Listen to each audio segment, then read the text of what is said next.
welcome to Flat Earth Debate Live.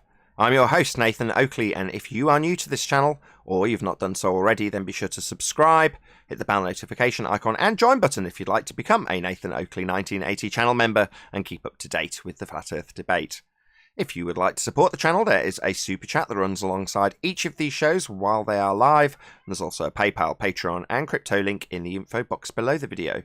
Most importantly, if you'd like to join the discussion, simply mute the page you are currently watching, then click the link in the info box below this video to join the panel and express your views on the nature of Earth. If you do join, please don't swear. If you do, you'll be ejected, and if you are, please don't try to rejoin the stream using sock accounts. You'll be warmly welcome back on the next stream. Please also share the show on social media. Sharing the show obviously increases the live audience, but this in turn increases the chances of a more diverse panel, so please share the show. One last time, if you're new to the channel or you've not done so already, then be sure to subscribe, hit the bell notification icon and join button to keep up to date with the Flat Earth Debate. Now we are joined by, we've got a whole load of people who are all trying to join because they've decided to come while I'm in the intro. Let's just admit all of these people so I can actually introduce them. We are joined by 10th Man, Arwin, Chocolate Sane, Neil, Paul Hall, and a whole bunch of people in Discord. So welcome one and all. Good afternoon. Good morning, good morning. You. Morning, good morning. I'm not going to plug this forever, so it might be the last couple of plugs over the next couple of days because I don't want it to spill into the weekend. But I've still got a GoFundMe campaign going, so if you do want to support my GoFundMe campaign, check it out. It is to treat this YouTube studio that I use to do this debate daily. I get my words around that little tongue twister. So check it out. It's a GoFundMe campaign called Finishing Off My YouTube Studio. So a link is in the live stream. Check it out. If nothing else, please share it. Please support it. Thank you very much to all who've done so already. Any evidence of a physical geometric sphere-edge horizon, formerly known as the curve of the Earth? Not from Century City. Not from anywhere. No height, no point, nowhere. It always was a mind experiment and a reification. It was never really there. They just wanted you to go with the idea that it was there. That's all. Well said. I tried to get you to accept exactly that yesterday, and you were like, no. They want you to debate about how it works and stuff. Obviously, you changed your mind. They just want you to believe. I agree entirely. Any evidence of axial rotation? Well, if there would be a lot of deviation now, wouldn't there? Even though the Globers constantly argue that there shouldn't be. But no. Sounds like the symptoms of a virus. Yeah. The arguing for there shouldn't be is just a symptom of the Coriolis virus. So obviously Globe Earth claims there's 15 degrees now. Turn of the Earth as stuff that is not attached drifts away from you as you turn underneath it on a 15 degrees now turning platform that's claimed to be a turning Earth. That's what Coriolis effect is. You turning underneath stuff, seeing it seem to drift. Well, the people who say no, we wouldn't expect to see it to drift, well, then you're in denial of the claim that the globe has, which is Coriolis deviation. That's drift. So that's the Coriolis virus. Manifest in these idiots. I remember the day when Rumpus would still say, but we don't expect to see the geometric horizons. We don't expect to see Earth turning. We wouldn't expect to see drift. Yeah, there's a lot of things they wouldn't expect to see that they actually claim. Weird, eh? Yep. Well, not just Coriolis. I think they used Earth axis for explaining the illuminated part of the moon. Because the shadows don't make sense unless you have some sort of axis. So they've kind of tied that into with it. Yeah, absolutely. It's all part of the axial rotation motion that they give you all of those different lights, shadows, everything. All based on Earth turning and us moving around the sun. It's all based around orbits, these presuppositions that rocks fall around one another. Any evidence of the distance of the sun? It's too cloudy to tell right now. Not evidence of the sun. Yes. Clouds are. But how can you even establish a distance if you can't even see it anymore? Whatever it is. But even if you could, how would you establish a distance? Well, you would have to start by at least seeing it first, and then you could see if that will lead to the next step in actually establishing a location which you require in order to have a distance to it. Okay, but you're right. I can't argue. First, you've got to see it. Okay. Now, how do you get around the fact that it's an intangible, apparent object, as in not actual, not physical, no actual size, can't get to it or touch it? How do you get around that? You're going to run a tape measure to a not actual location? Yeah. Well, I think that sort of people tried, and then they realized, damn, this is not working. Just keeps bending away. So, yeah. And after that point, yeah, what do? You can't really do anything. How do you catch a dragon that always is ahead of you, that you can never catch? Well, you can't catch it. So what do you do then? You give up. And what do you do with that lesson that you learned? Well, a lot of people then just start to reify it anyway. Like, it's always out of reach, but it has to be there because triangulation, blah, blah, blah, blah, blah. Or you could say, well, maybe there's just not sufficient physical evidence that it is actually a physical object, and therefore the only alternative is that it must be a light apparition and not really an object. And that was my conclusion. Until it's confirmed or has any tangibility. So in other words, no? Correct. Or in other words, no, yes, chocolate. But just to make it clear, Arwin's tolerated giving that explanation as much as he wants, because it's explaining that we're not just hand-waving it. It's not that we don't appreciate that people attempt to triangulate a non-physical, intangible object. We know. Flat Earthers do it too. We don't. We know how it's nonsense. But Arwin's explanation is to justify a no as a non-hand wave. We're not just saying, oh, we just don't know, because we just don't know, but globeheads do. They assume R, and they assume Venus is the same R value, and they apply Kepler's third law. Well, no. Those assumptions don't give you a distance to the sun. They give you a load of assumptions. A justification for them we're not interested in. Any evidence of a self-perpetuating molten iron core at the centre of a presupposed spherical Earth? Well, P waves and S waves would theoretically yield that proof if they could have ever been proven to be reliable in field tests. Oh, that's and they haven't been. No, bummer. So, they haven't been. No. Shout out to Burn Fat Till My Stomach Is As Flat As the Earth, who did a little re-release video of exactly that, covering the molten iron core this morning. So check him out. A lot of you may be subscribed to him, as I did a big plug for him the other week. So yeah, if you are subscribed to him, check out his most recent video on the molten iron core. He just goes through it, shows the stats and data in exactly that regard. So big shout out to you, my friend. Love the video. Evidence of the R value, Earth radius. Black Who is it that you said Swan. it? Go on, Foe. Okay. Go, Foe, go. Foe, virus, Foe? No? What's that? You want to add something? I was asking, who is it you said that did the video? Burn fat till my stomach is as flat as the Earth. Gotcha. Is the YouTube videographer's channel name. I'm not joking. Sounds good. Burn fat till my stomach is as flat as the Earth. Big shout out to you, my friend. You've got an extra long plug thanks to Globe Virus Foe. R value? Anybody at all? I know him. He's been around for a long time. Yeah. Burn fat's cool, man. He got a big shout out from me. Let's drag this out for 5 more minutes. R value? Anybody at all? Anybody got any evidence that there's a presupposed R value capable of being measured beyond P waves and S waves, which are totally unreliable? Got it wrong when they were going 12 miles deep. Well, 12K. According to Mr. Sensible and his MAGE balloon, at best we've disproven the radius. So after saying that, he then tries to reinforce that the horizon still is a geometric horizon with his supposed balloon by presupposing it once again, overlooking that he's basically conceded that we've at best disproven the radius in the first place. So I wonder how he even thinks that his new MAGE project is supposed to be resolving those issues in the past. It isn't. Otherwise he'd be here presenting it, wouldn't he? Right. But the trolls still keep on saying, "Oh, look at the maze. Are you scared of the MAGE?" Scared of it? It's not been presented here once. If it was so terrifying, I'm sure they'd want to rub it right in our faces, right? But they know damn well that they'll get here, put a picture of a horizon on and go, look, it's bent. Or assume that it's physical in some way, and we'll just point out that it isn't. Or they'll tell us about how much gas pressure there is.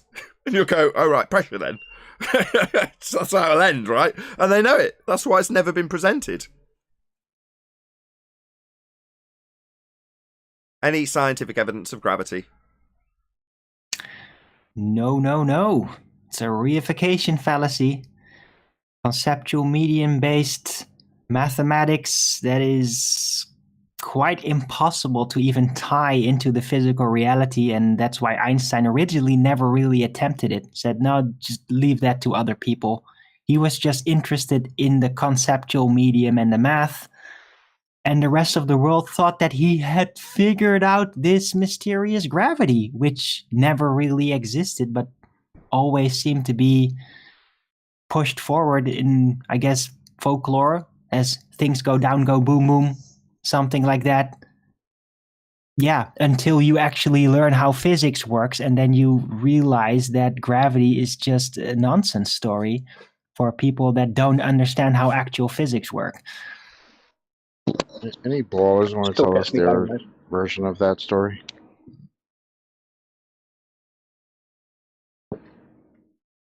Ballers haven't showed up on this channel for a while. Had one in this morning. I'm not sure if he qualifies as the kind of trench level ballers. I think Chocolate was referring Hang to. on a second. Just because someone's wandered into the trenches and presupposes their spherical sphere Earth belief doesn't mean that they're not in the trenches. They are. The fact that Well, they they're get in a bayonet in the face doesn't mean they're not in the trenches because they wandered in somehow. Don't care. Yeah, they wandered in, but they haven't been in, and their names aren't familiar to me. So they're just wandered in, and then they get beat up. For anyone who's wondering what we were referencing, you'll have to become a Nathan Oakley 1980 channel member if you want to watch it today, or it'll be released tomorrow on my second channel, which is Nathan Oakley, link below, on the Uncut and After Show. So, well, for reasons I'm not going to detail again, I was very, very, very angry with the guy. Not really his fault, to be fair to him, but he got a strip tour off him nonetheless for coming in and presupposing a sphere Earth and then denying that he was actually begging the question on 7 occasions, which was very annoying on the best of days. Not today isn't one of my best of days, I'm not going to lie. Anyway, let's move on. Any single viable hypothesis from any of the fields of astronomy, cosmology, or astrophysics? You wouldn't expect to have any reliable hypotheses from those fields. Why do you expect us to have any? Because they've got plenty of phenomena to study and they assert causal relationships with the phenomena that they study.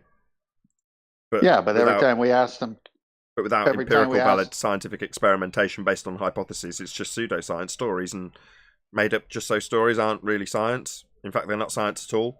But they've definitely got phenomena to study. They could definitely be formulating hypotheses. yeah, but 2020's been the year of you wouldn't expect us to have, or you wouldn't expect us to see, you wouldn't expect it to be. So that's just 2020 for the ballers. Yeah, a lot of you wouldn't expect our claims to pad out to fruition and demonstrate themselves in physicality. Yeah, we've had a lot of that in 2020, you're right. Yeah, you wouldn't Also- expect us to provide any evidence for our claims. What is this? And why do you expect science to prove things? Even though we've been throwing at you guys that the body of science for years has proven that we live on a globe, but now, why do you expect science to prove stuff? Science doesn't prove anything. Loosely Well- translated, science absolutely, empirically validates cause and effect relationships through experimentation. They've claimed they have science, and they don't. They've only got pseudoscience, which is just so stories that can be adapted and changed at any time they like. Why would you expect pseudoscience to prove things, is what they actually mean, because they've claimed science when they haven't got any.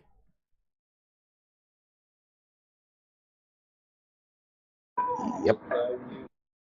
Any evidence you can have gas pressure without the necessary antecedent of a container to press upon?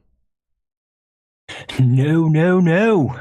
No, no, That's no. impossible. how could you even conceive of trying to demonstrate that when you cannot be without a container, because existence as we know it is in a container? Yeah, it has to be. We must have containment or we wouldn't have the gas pressure we all enjoy breathing. Big shout out to Right. James Richards, who says, "We have been lied to. I wonder why globies cannot understand. It is easier to fool a man than convince them that they have been fooled. Globies cannot tell they have been fooled even after calling it out for 4 to 5 years." Wow. Absolutely could not agree with you more, James Richard, and thank you very much indeed for the super chat. Yeah, it's much easier to lie to somebody than to convince them they've been lied to.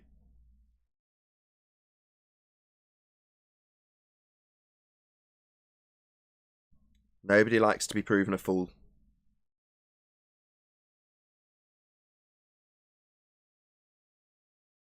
Is that the last housekeeping question? Yeah, I think so. Well, that Right. concludes the housekeeping. That was quick. Where are we? 17 minutes. Yeah, relatively quick. Missing dulcet tones of Flatzoid. It misses a bit of South African flavour when he's not here. I do miss him. Yeah, me too. But he has like a really bad internet connection, right? So he just can't get a good connection. He's working when he does this. He's normally got compressor noise and stuff. Yeah, it's those darn satellites that ain't working with the internet connection. But it doesn't mean that he's not on the internet at all. He's still in chat and he still makes videos. He just can't have a proper live connection. It would be too much delay and all that, I think. Yeah, he's often a bit laggy. I checked out the first little bit of... I was about to mispronounce him. Just Phil Bell. So I woke up to a message from Chocolate saying, which did cheer me up considering how much pain I was in. And it said words to the effect of, "Here's the video of Prof. Phil Bell being passed around like a blunt."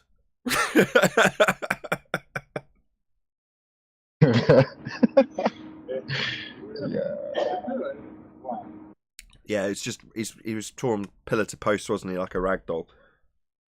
Being flat earthers pointing out his nonsense every step of the way. He was really good. Yeah, he basically stumbled into a lion's den. Thought he was about to tame somebody. Realized real quick that wasn't going to happen. I mean, credit to where credit's due, though. I mean, he stood his ground. That's the only positive thing I can commend him for, really. You know what, guys? I just realized something. It's very basic, so it's like blatantly obvious, but it's just another piece. You know, this whole thing about we need to get the flat earthers to trust us better. Remember that thing?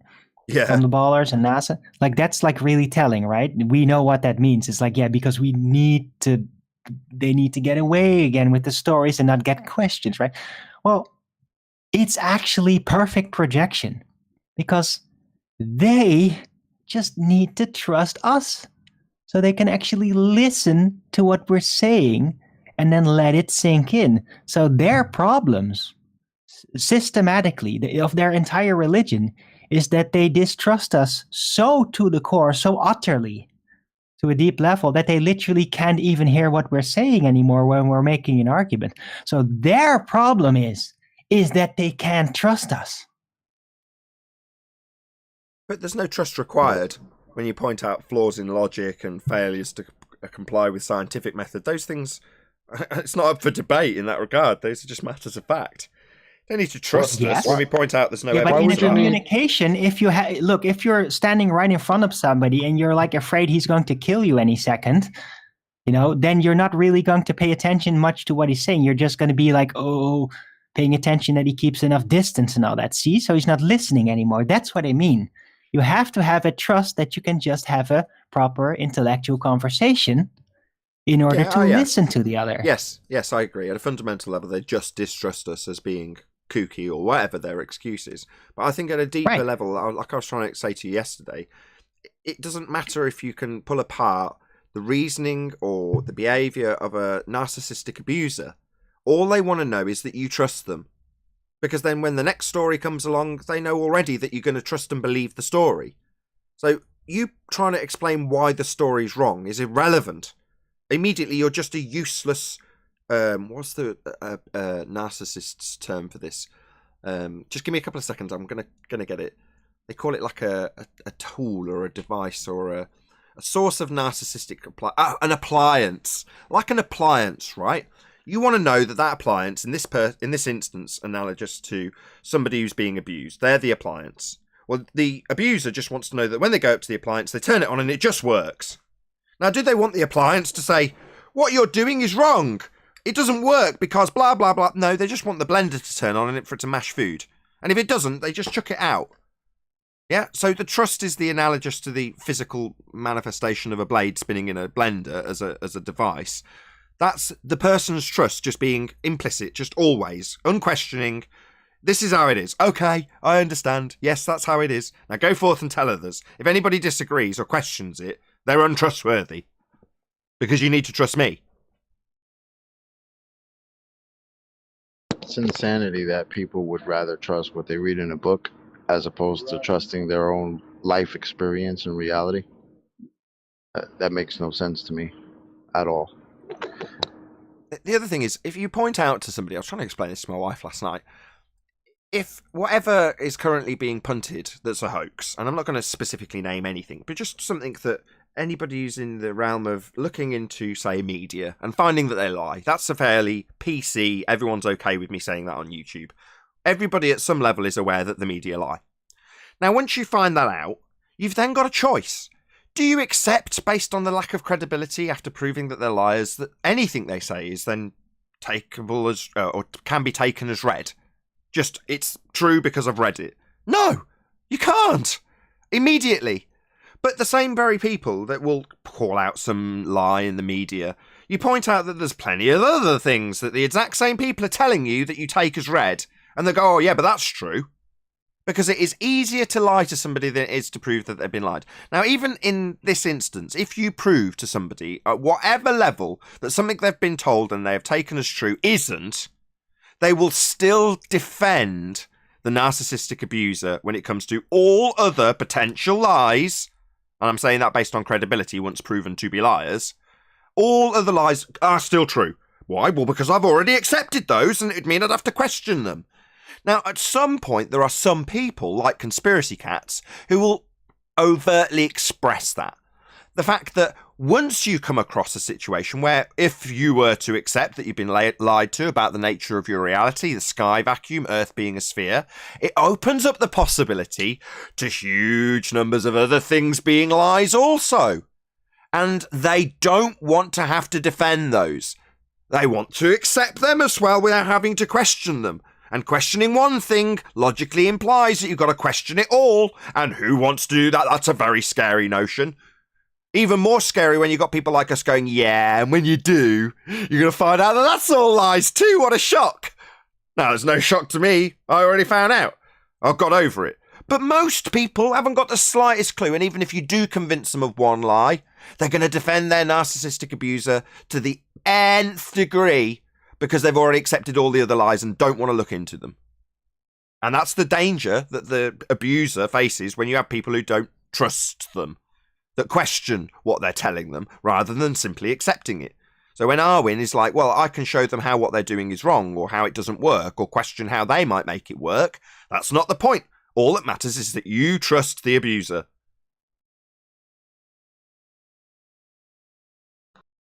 This is why it's very difficult to get people to discuss this topic, because it has to come with some vulnerability, and they would rather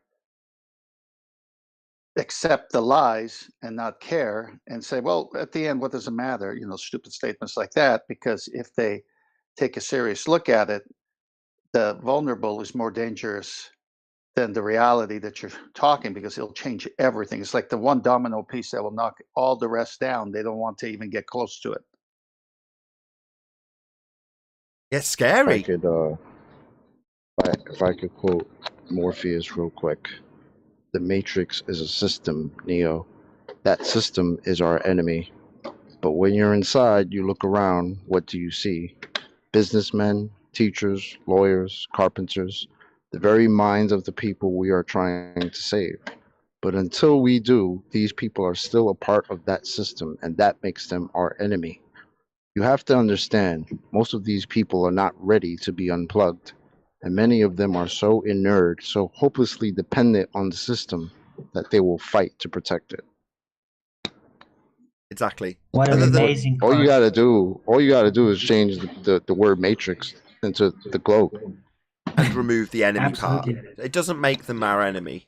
You know, in the Matrix, they're physically fighting with them, so that makes sense Right. contextually. Here, they're not our enemy. They see us as their enemy, though. The Globers see us as the enemy. That's how they do view us. You know, there is another word for that in the real world. You know what they're called? Conscripts. It's a Soviet term. It's the public. They're basically forced to be drafted to defend the system that enslaved them.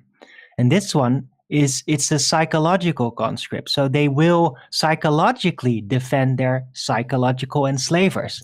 They don't know it because they're just unaware public. But that's effectively what it is. Yeah, and the people who are abusing them with lies and deceit and mistruths need them to be complicit.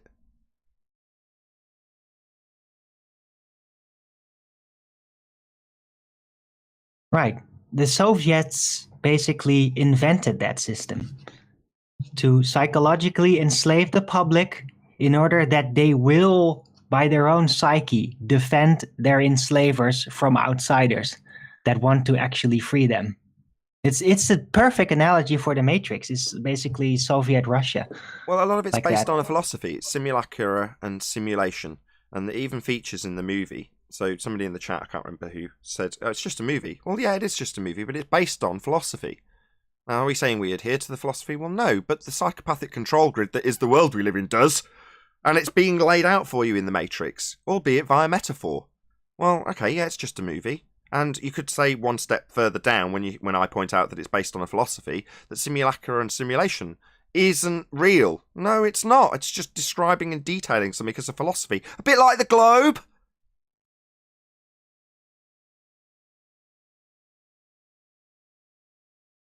Indeed.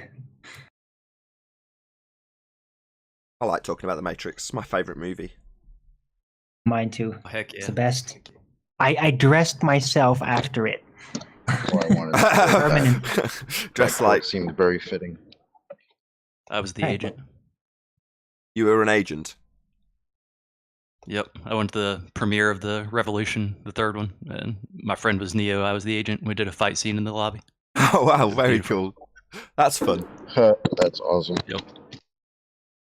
I have a weird story about that too. When I saw The Matrix 3 in the theaters, right after that, I had a very serious psychotic break when that happened. You're surprising no Because- one. Hmm? Nothing. Not surprising why it was, because I was so no, but yeah, I think it's very funny. For me, it was very painful. It's very serious because I was very shocked about how it all ended. That Neo kind of like died like that, and he had to, because he was so close to my heart in the previous two movies that I almost personified myself with it. And then to see that it would end up like that, that was too much for me to handle at that point. Are you saying you suspend disbelief was an action right there?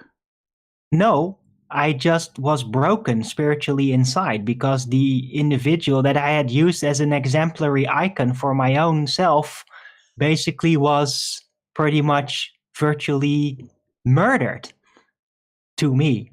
And that was so shocking that I literally could not handle it. And not saying that, oh, I went to a mental ward, but I literally did break inside. Fair enough. Just going to do a quick shout out to Sacred Knowledge, aka Universe. If it was up to the machines, we'd all be on treadmills all day. But since we'd rebel and that wouldn't work, you would have the Matrix. Thank you very much for the super chat. Sacred Knowledge, aka Universe. Yeah, that's what I'm saying. And that was Armin, yeah. 2003, by the way. So that's 17 years ago. What, Matrix 3? Yes, I saw it in the movie theaters, and then that happened to me. Oh, Yeah. okay. Right. That's what I'm trying to say, Arwen. I saw it. It was just entertainment and a nice conversation afterwards of how they got that storyline, and does it fit in any of our reality at all? And are they doing this to people? But it didn't bother me, because guess what? Keanu Reeves was in another movie afterwards. Yeah, but the Matrix Right. the Matrix is the Well, internet. The Matrix is a couple of things all rolled into one. The psychopathic control grid, as described by Thomas Sheridan, in terms of the cream that is psychopathic nature rising to the top of all society to control it and dictate the way the world runs. He calls that the psychopathic control grid. The internet, in terms of its fake nature, its false representations of reality, and its ability to force narratives upon you while you don't experience the real world, is also another element of what you could define as our matrix. Well, these things are very much real. We very much experience them, very much are controlled by them, and they are definitely analogous to this world that they portray in a fictional location in the Matrix. It's just an analogy. Right. The trick is not to try to make the spoon bend, but to realize it is you that is bending. Yeah, and exactly. That analogy is perfect for the globe. There is no globe. It was all in your mind. Just a philosophy that you'd reified. The reification of the spoon. The reification of the model. There is no globe. What is real? Well, the bit that you made real in your mind. When you took a philosophy, a worldview, and made it the reality beneath your feet. There is no spoon. There is no globe. Same exact thing. It's just in your mind. World is flat. Probably one of the best examples of a reification right there. There is no spoon, even though the guy's holding a spoon. But he's not, because he's plugged into a He's Matrix holding network. a spoon in the Matrix. I know. Yeah, exactly. But the equivalent is you watching Superman. That's you in the Matrix, part of the network, experiencing a reality that isn't real. There is no globe. There is no Superman flying around the globe, but the only bit you suspend disbelief with is Superman.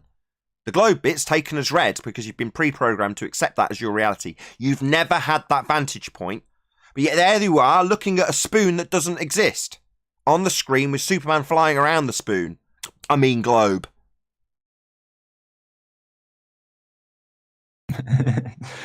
Flying around the spoon. There is no globe. That's the bottom line. It's merely a philosophy. The idea of people being antipodal from my location is ludicrous. It's only a way of conceptualizing the movement of the stars. Now, the fact that people have reified it into a current Western world religion seems to be a very recent event. Even when I left the theater, from the first Matrix, obviously I wasn't. I think that came out in '99, so I wasn't a flat earther then. But it was one of the first movies that I could really say that actually, like, I kind of felt how Neo felt in the beginning of that movie. Like, there is something wrong with the world, and I'm not sure what it is. I can't put my finger on it, but it's like how I felt. How, when he was in the Matrix, he had that green tint of the world, and everything was kind of just it was kind of like that.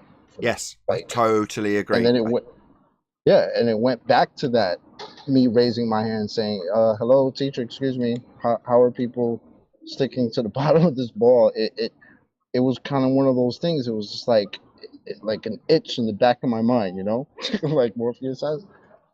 Yeah, before Matrix coming out, I had exactly that semi-fantasy, if you will, that somehow you're going to get unplugged from this fakeness that you're presented with, that you don't quite realise what it is, and you can't know what you don't know already to know how it's wrong, or why it's wrong, or what it is that gives you the unnerving feeling. And that scene is echoed by the discussion in the nightclub between Trinity and Neo, when she's explaining, do you ever get that feeling? Well, that's what you're describing. And I've felt it too, and many of us have. Yep. Definitely. when she was asking him that, I was sitting there like, yep, yep.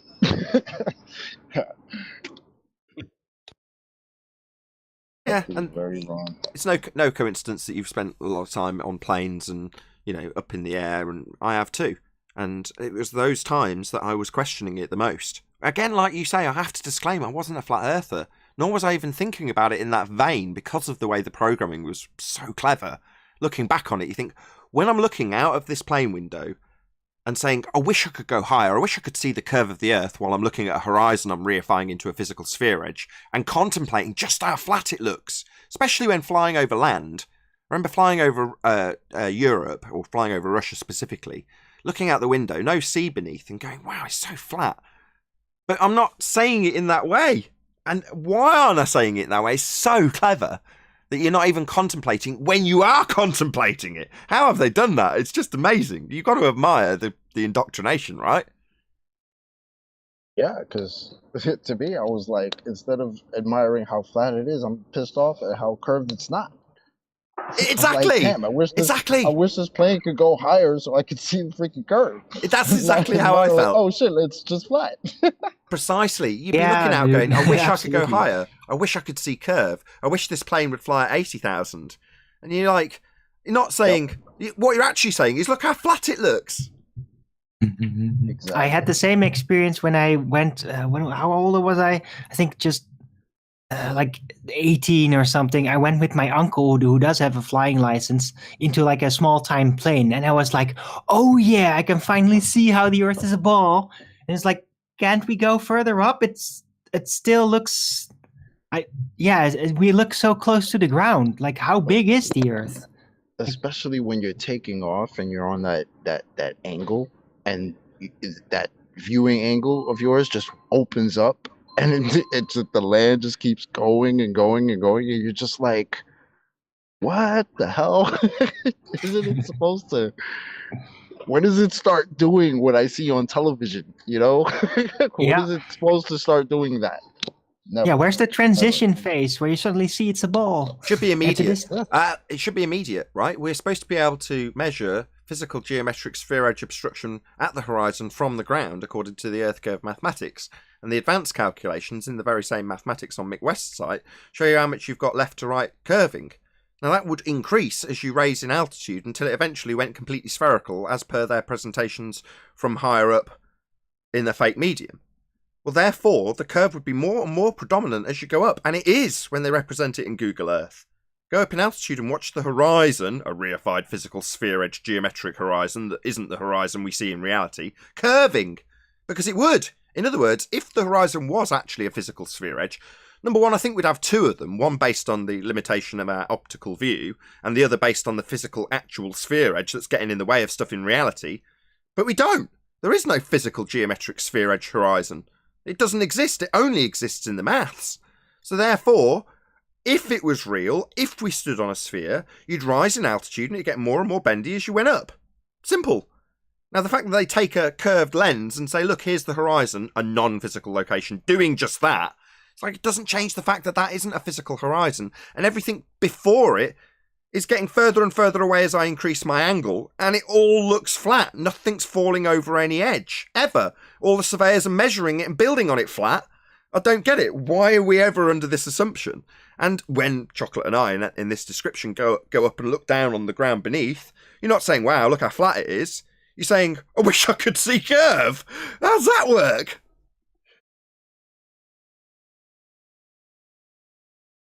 Got us, man. That's how it works. They got us when we were little babies. When I was sitting in my crib with a solar system mobile over it, with my first mattress being something with space and rockets on it. I still remember that shit. Like futuristic space stations on my first mattress when I was like 4 or 5 or whatever. Yep. That's how they get you. Space Lego, of course. Loads of it. Space Lego. I still have my space Legos. Exactly. Dear childhood toys, right? All of the time when you're impressionable and full of fantasy and you're playing with toys in a sky vacuum. It's cementing the idea. Then you make a movie called Star Wars, and you get them all hooked. Yep, that's how it's done. The suspension of disbelief. You suspend disbelief that there's lasers going off in an actual battle in space, but the space bit, you don't suspend disbelief about. Or when you do, you don't realise it. Right. And the funniest thing too is all the cartoons I used to watch: Thundercats, Silverhawks, Voltron, G-Force, all of them. They're Captain all Planet. Space. Captain Planet. Captain Planet, yeah. They're all based on, yeah, you're right. How do they all begin? That's like the religious appeal of it, though. Oh, they're all based on religion. They've all got good versus evil. They've all got Christ character. But I'm just saying, aside from the religious connotations, which we'll put aside just for a minute, they've all got the same basic plot line, right? Somebody travels from one planet to another and it needs to be saving, or there's a battle taking place that they must take part in. Well, it's always an interplanetary story. Exactly. Well, it's appealing to your hopes. Thundercats It's had to appealing come to your here from Thundera. Transformers had to come here from Cybertron. Hold on, Chocolate. It's like, hold on, Chocolate. Go ahead, Sin. sorry. Well, like I remember, there's like the movie Toy Story. There's the Buzz Lightyear characters, like to infinity beyond. The sky's the limit. Like that's what they're selling you is the appeal, your ambitions, your dreams, and it's all in the sky. It's I don't know if it's religious necessarily, but if they're getting you to put all your dreams and hopes of the future into the sky and space, that just sounds very cult religious. Okay, I detect that Nick is being sarcastic in the chat when he says banana man, right? But no, fuck it, word.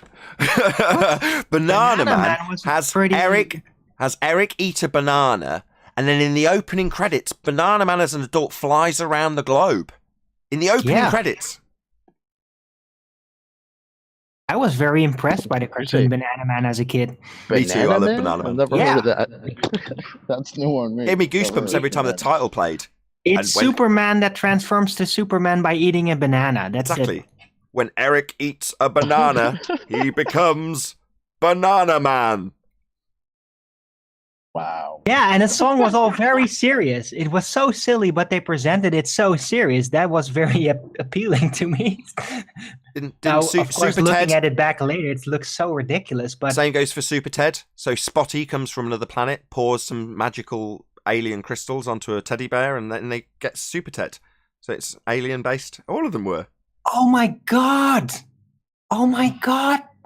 That's so long. Wow.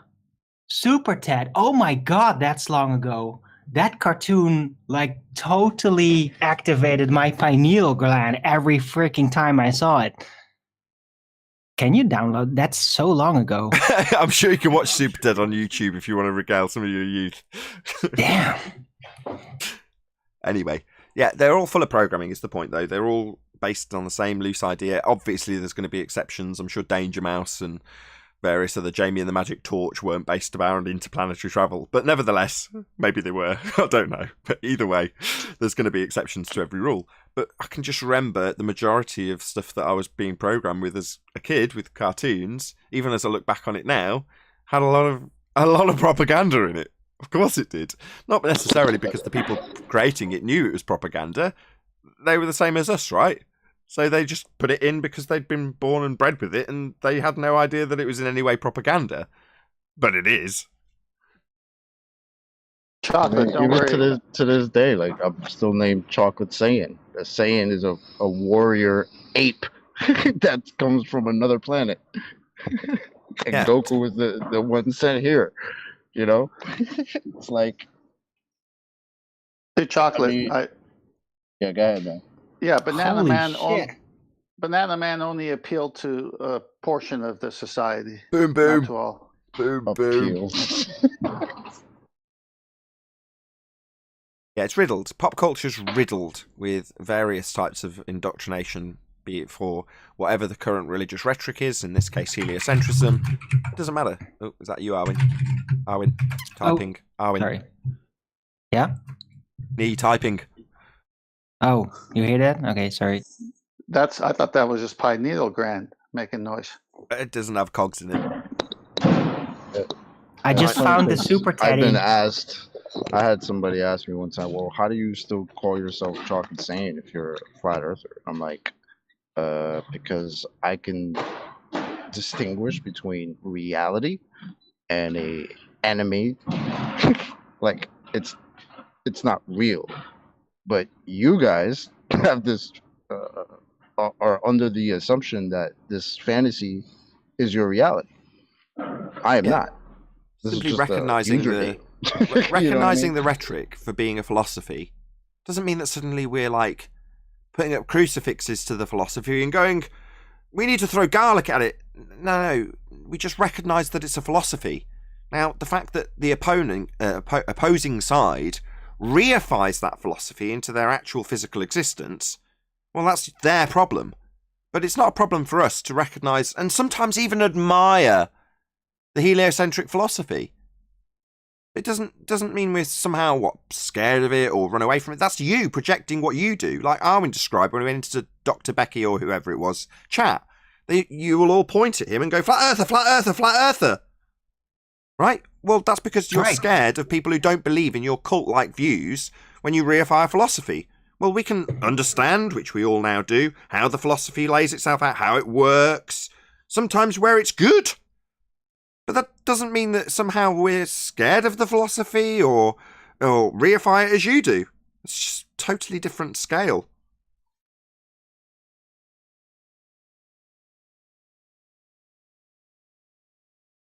Nothing to fear of heliocentrism. The only people to be feared are the cult-like followers who reify it. It's obvious for me because no one really who knows I'm a flat earther wants to talk about it. They're the ones afraid to talk about their supposed reality. I'm saying, bring it on. I've got some good arguments for your Narnia world. And they're just like, no, because we know what's going to happen. Well, they don't say it that way exactly, but they know what's going to happen. Yeah, they might be forced into a position where they challenge their own beliefs in things rather than just getting on with their daily life without giving it any consideration.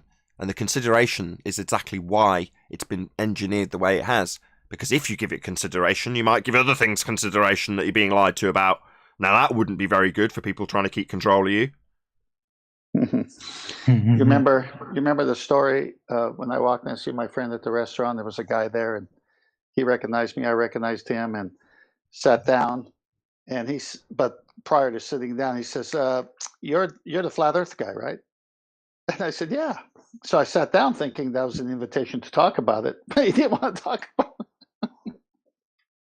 But that's how he labeled me. That was him judging you. Oh, you're that guy that doesn't believe that the floor is a ball that's going somewhere. You're that guy. It works the other way too, though, to be honest, because I know some people that know that I'm a flat earther, and they'll mention to me just like kind of like off the hand, they'll be like, "Hey, I heard something about Newton the other day," and then that will spark up a conversation because they knew that like gravity's a thing, and these are all topics, but it's not only a negative thing though. Well, it can increase people's minds. Yeah. No, you found a good segue to transition to something where it's a little easier to talk about. Like for me, when the guy said you're a flat earther, I said, well, actually, that's the way we describe it, but it's really a plain and it's got hills and valleys. But water finds its level, right? You've been in the ocean. He goes, yeah. And I go, well, I used to have a boat. It's flat to me. How about you? And I stopped. He goes, yeah, it does look flat. And that was the end. But that's the thing. He connected it with you, so he's familiar. I throw it back at them and say, "Oh, you're a flat earther." Oh, me? What you mean me? So are you. There's no actual measured curvature anywhere, so we're all just flat earthers. You know what I'm saying? Like, unless you can prove otherwise, I mean, you're in the same boat that I am. Because I look around, I even actually look around and say, where the hell do you see a globe? Where is that your reality? Where can you go to experience the globe? Nowhere? So you experience the same flat stationary plane that I do? Okay, great. So the difference between us is you believe a cool story and I do not. Okay. Yeah, but I heard it on the radio. Well, honestly, everybody in reality that actually talks about flat Earth, if you tell them you're a flat earther, nobody in reality is actually going to be mad. They'll either think it's kind of funny or like quirky or interesting. But I've never really, only on the internet do you ever hear people get really toxic and messed up about it. I've had somebody walk away from me, literally put their fingers in their ears, said, la, la, la, I cannot have this conversation. That legit Well, happened to me in real life. One of my coworkers, who to this day, this was like a year and a half ago, to this day does not, even if the conversation is happening, he'll come into the section, he'll turn around and leave. He wants nothing to do with it. well, he sounds Where like a dork, there are other to be coworkers honest. of mine that are like, yeah, seems flat. Everything you say checks out. Yeah. And it's driving the ones that can't stand it, it's driving them nuts. And I love it. I've had my entire department arguing. And I sat down quietly one time. I started a whole argument. The entire floor was yelling at each other about it, and I sat down quiet, just like, wow, what the hell did I do here? That's awesome. It's great. I just visualized that whole thing. Chocolate comes in, starts a conversation with 2 or 3 people. He goes, sits down, starts working, and turns around. There's 50 people arguing. That's exactly what happened. My work here is done. Yep. Everybody's talking about it. It's beautiful. Supervisor comes in and says, "What's going on?" And they all point their finger at you. It's that guy's fault. He says, "No, he's sitting there working. It's you guys. What's going on?" I left The the supervisor's Turns out the earth hilarious, is right? flat, Because he boss. wouldn't even approach me on it. So one of my coworkers told me. So my supervisor walks up to him the other day. He's like, "Little does he know that there's like a building you can go to, and you could watch the sunset. You could watch the sun set twice if you go to the roof of the building." That was his argument of why we know it's a globe. But he didn't tell me that. He told a coworker of mine. He won't get into that with me. But he told my coworker very nonchalant, yeah, he doesn't even know. He must not know that there's like a building. I guess he was talking about was the Burj Khalifa, whatever that building is, where you can go up to the roof and watch the sunset again. So apparently people think that that's a proof that we live on a magical spinning ball. That's a nice proof of perspective, though. Oh yeah, sure. Right, angular resolution. There you go. Yep. They Hey, won't. we got laptops. Got laptops. They won't listen to that. What can you do? Well, you said it best, Chocolate. Can you take me anywhere and show me the globe Earth? And the answer is still no.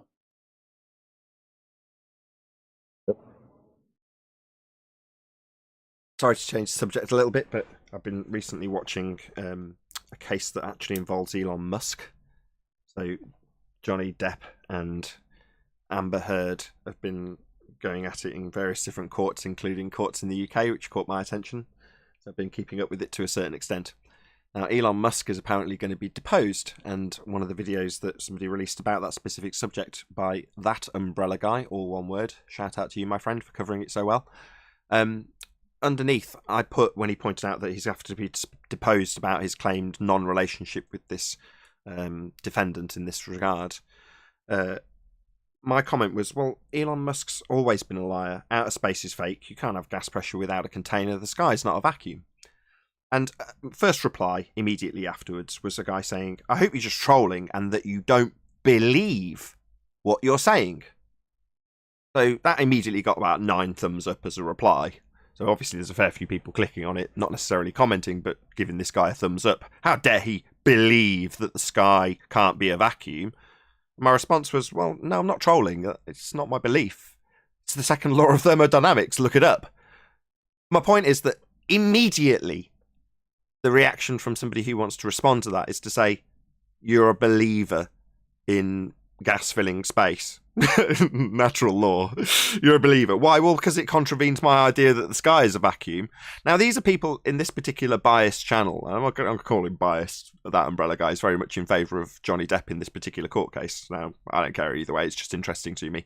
But nevertheless, his particular spin on it is that the people who are opposing Johnny Depp, which is in this case going to be Elon Musk, who's going to be deposed on the side of his opponent or Johnny Depp's opponent.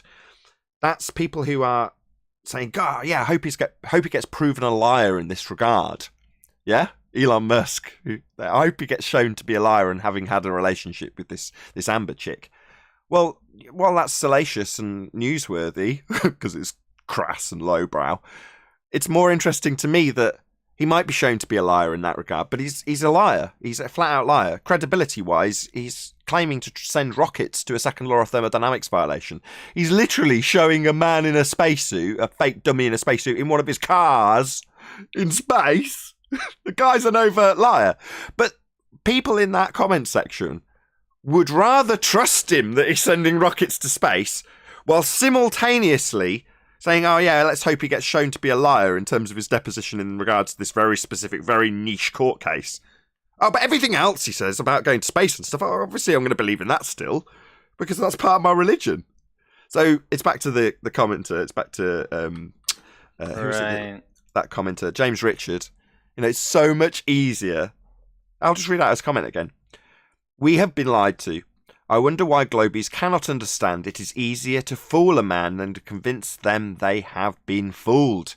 Globies cannot tell that they have been fooled even after calling it out for 4 to 5 years. Now, in this instance, some narcissistic lying abuser who's deceiving the world is being called out for being a liar, but simultaneously the people who are calling him out for it want to defend him for his lies about a sky vacuum.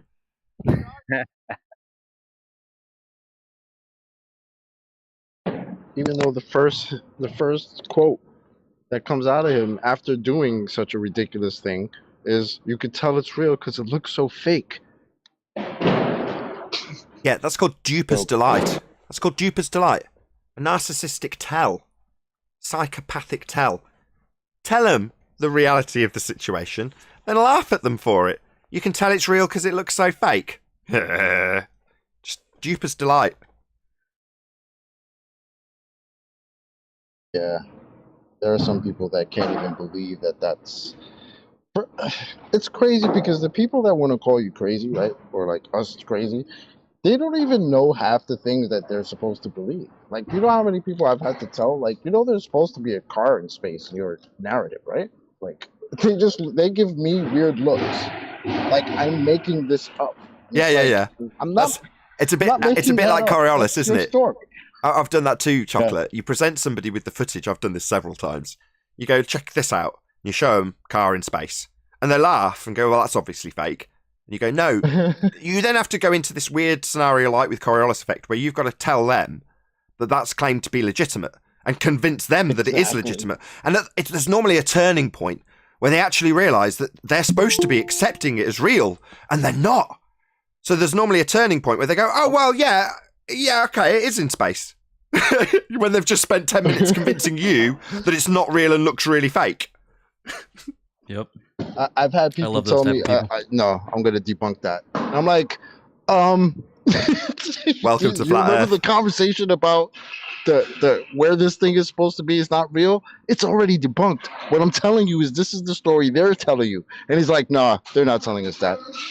Bro, you can look it up on your own. He's like, no, I refuse to believe that. It's got to be like some type of like an advertisement or something. I'm like, holy shit. This is insane. Yeah, sound familiar? Somebody telling you, no, I couldn't possibly accept that Earth's turning underneath at 15 degrees an hour. Why am I having to convince you that Earth should be turning underneath at 15 degrees an hour when it's a globe claim? Why? Well, because it's preposterous and it doesn't happen. So you, as the globe-believing claimant, have to be convinced of your own claim. It's so beautiful. Now we're getting to the end of the web of deceit. With that, I'm going to say, if you are watching this on either Nathan Oakley 1980 or Nathan Oakley Premiering streams, then stay tuned, as there will be an after show to follow. Unfortunately, if you are watching this live, then this is where we bid you farewell. A huge, massive, enormous thank you to all of you who smashed the super chat, liked, commented, shared, subscribed, and all that good stuff. I'll do one last shout out, and thank you to anybody who supported me on the GoFundMe campaign. Perhaps nobody, but no, a massive shout out to all who have supported it up until now. I'll drop a quick link in the live stream chat if you did want to go and support my GoFundMe campaign. Once again, huge, massive, enormous thank you to both Discord and G+ panels for making today's after show possible. I've been Nathan Oakley. Stay tuned if you're watching on either Premiering stream, and I'll see you all in the next video.